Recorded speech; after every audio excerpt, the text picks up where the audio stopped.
What's up, Crossroads? It's Friday. Oh, Friday. It's just another day. I can remember in high school, Friday was always that day that everyone looked forward to because into school, you got plans for the weekend, you're going to be going out and doing stuff. And now, because of this quarantine, I'm just curious, how many of you are actually following with what our governor asked? This isn't a, hey, God's going to get you type thing. I'm just curious. As you can see, I'm in my office. Our job as ministers is considered to be one of those essential jobs. And I see people posting pictures of, well, I'm considered essential, so I have to go to work. And man, I love being here. I took 3 weeks off and I felt lost. And it's so good to be back. The biggest problem is I don't get to see you guys. So that I'm be on the struggle bus with that. But how many of y'all actually following along with those guidelines? And the reason I asked yesterday, I think it was yesterday, I said something about when we get back together, we're going to have to do a lock-in or something. I hate lock-ins.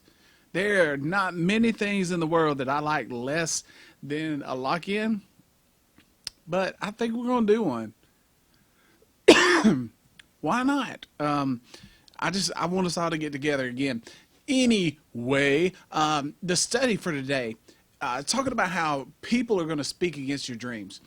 One of the things that, because of our anxiety at times, we won't even share what our dreams are because we're afraid that someone's going to make fun of us, somebody's going to diss us. And in reading his things, he says some people might even want to kill you.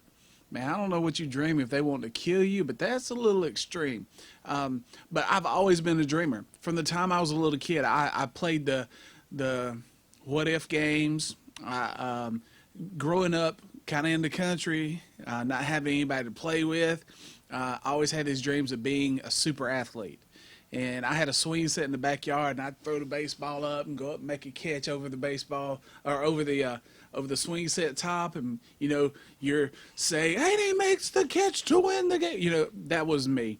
Doing the same thing with football. I'd kick a ball or something, and I'd catch it, go, and he catches the ball. I've always liked to dream. And to this day, as a 49-year-old grown man with a white beard, well, mostly white beard, I still dream. I have dreams of what the future is going to be for me, for my family, for Crossroads. I love to dream. And a lot of times I don't share those dreams with anybody. The majority of the time, I don't share those dreams with anybody.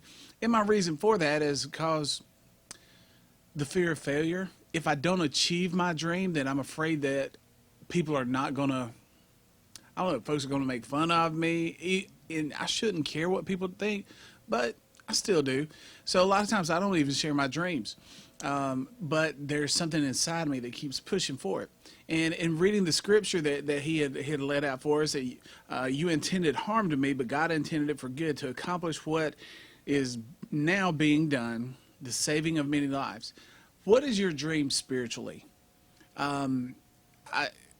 You know me, I love to go and speak. I've always thought it would be awesome to do like a SDEA conference, like to be a speaker for a conference like that. I've had the privilege of speaking with world changers. I had the privilege of speaking at a camp for, it was over 1,000 people, and that was one of the coolest moments of my life. Just to be able to get your message out to that many people. But my dreams, they change over time. But the thing is there's something inside me that keeps driving for that dream. And you're going to face people that oppose your dream. It talks about Joseph, and Joseph is one of my favorite people of the Bible. The coat of many colors, as a child, I can remember sitting there, and y'all probably don't even know what a flannel board is, but Miss Marilyn Moat would have a piece of the flannel board stuff. Well, she did our choir. Might have been Miss Peggy Langston that did it. One of my teachers when I was a kid, they had a flannel board, and they would, slap the image of someone up there, and the coat of many colors always caught my attention. As I got older and you really start digging into the story, that's one of the most horrific stories that there is. Joseph goes to his brothers, and because of a dream he has, they hate him. He was the favored child. He was the golden boy. He was the youngest and daddy's baby, blah, blah, blah, blah, blah. But we find that he is the one that was truly seeking God and following after God. And even in that dream, he goes to them and he says, guys, I had this dream. And in this dream, there were these bales of wheat, and then there was one bale of wheat, and they were all bowing down to the one. And I know that I'm that one bale of wheat, and those other ones represent you. And of course, they're like, man, you my little brother. I ain't bowing down to you. So they end up going through, and some of the brothers wanted to kill him. One of them said, no, no, no, no, let's just sell him. And in the midst of him sharing his dream, people were offended by it. Why is someone offended by what your desire is, your dream is? But even more so than that, what dream do you have that you would accomplish for God? What if your dream turned from, I want this many followers on TikTok or Instagram or whatever social media platform you have. I want this many people to consider me the coolest, or I just want to be invited to all this stuff. What if your desire was, God, I pray that this year I can lead somebody to Christ? And yeah, there's your preachy moment, but that's what we're supposed to be doing. We're supposed to be proclaiming that message of hope that's found through Jesus Christ. And here's what you've got to put into place. So many people think, when I get older, I'll do it. But you have more influence over your peers than I do, than just about anyone. You have an influence. People see there's something different with your life. You might be shunned for it for an instant, but you will see that people start gravitating towards that. They want something that's special. And your relationship with God is a special thing. But if you're holding that relationship back and not letting anyone else in on it, then it's kind of like not sharing that dream.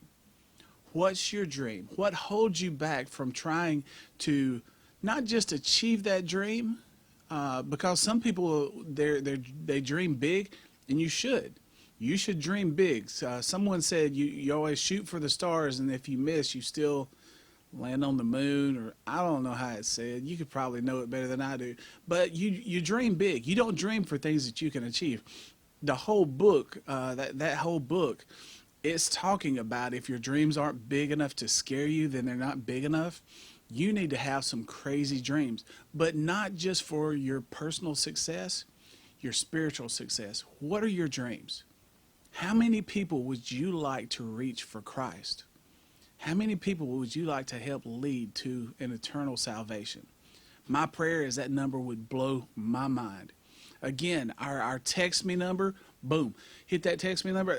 Our video Wednesday night that came out Thursday, sorry again.